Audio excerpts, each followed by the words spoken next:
हर हर महादेव, जय हो शिव शंकर साथियों, जय श्री राम भाई और बहनों। स्वागत है आप सभी का शिवा न्यूज़ में।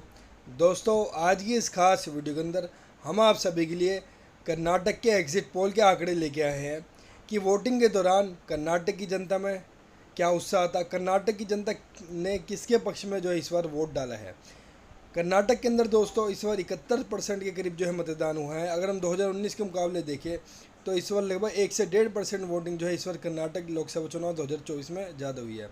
कर्नाटक के अंदर मुख्य रूप से मुकाबला एनडीए और कांग्रेस के बीच है, जहां एनडीए के अंदर भारतीय जनता पार्टी और जनता दल सेकुलर यानी कि जेडीएस का गठबंधन है। पिछली बार जेडीएस कांग्रेस के साथ थी, इस बार बीजेपी के साथ मिलकर चुनाव लड़ रही है। वहीं कांग्रेस पार्टी इंडिया गठबंधन के साथ चुनाव लड़ रही है, मगर कर्नाटक के अंदर अकेले अपने दम पर चुनाव लड़ रही है। तो मुख्य रूप से मुकाबला एनडीए और कांग्रेस के बीच है कर्नाटक लोकसभा चुनाव में।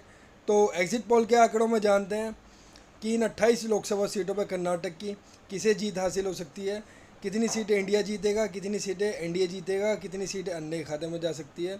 इन सब बातों के बारे में विस्तार से जानेंगे, तो जल्दी से शुरू करते हैं अपनी इस खास वीडियो को।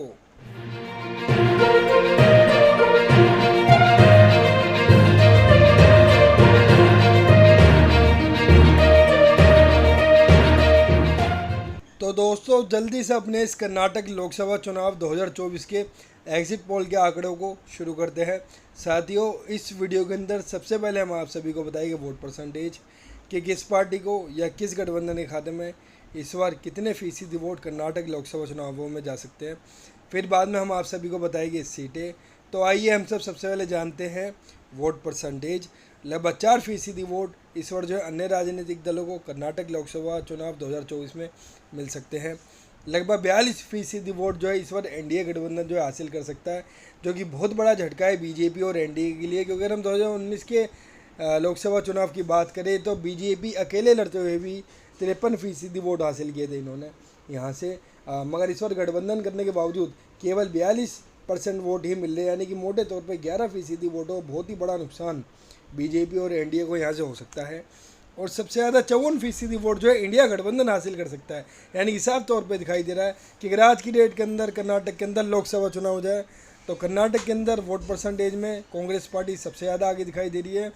लगभग 12% वोटों की बहुत ही बड़ी जबरदस्त बढ़त कांग्रेस इंडिया गठबंधन ने बीजेपी जेडीएस के अलायंस के ऊपर बना के रख रखी है। तो दोस्तों, ये तो बात थी वोट परसेंटेज की, जिसमें साफ तौर पे दिखाई दे रहा है कि कांग्रेस अकेले अपने दम पर इस बार कर्नाटक के अंदर भारतीय जनता पार्टी के गठबंधन का सफाया कर सकती है वोट परसेंटेज के मामले में। अब बात करते हैं कि अगर इस वोट परसेंटेज को हम सीटों में कन्वर्ट करते हैं तो कर्नाटक की 28 लोकसभा सीटों पर क्या समीकरण बैठते हुए नज़र आ रहे हैं।